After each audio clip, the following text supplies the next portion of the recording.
Welcome to this Made for Success Studios production. The audio you are listening to is designed to give you hours of entertainment. Now sit back and relax as our featured story begins.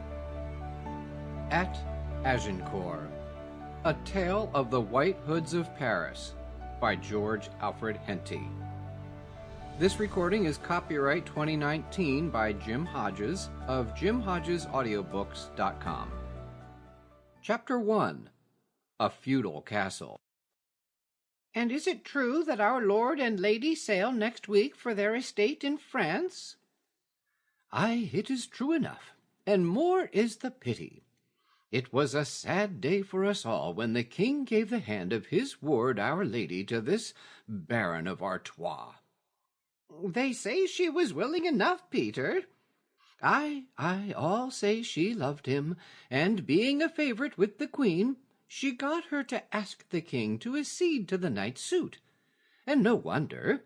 He is as proper a man as eyes can want to look on, tall and stately, and they say brave.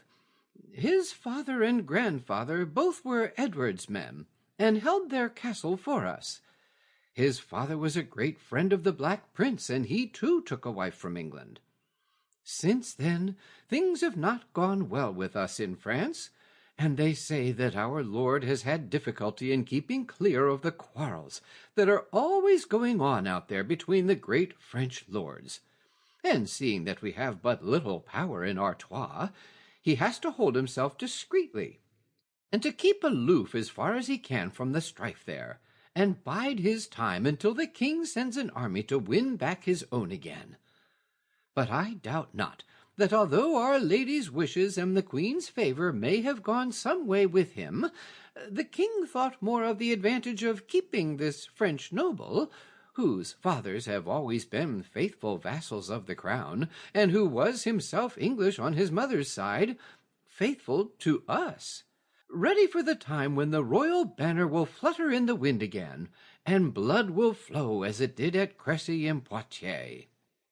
The example of a good knight like Sir Eustace taking the field for us with his retainers might lead others to follow his example.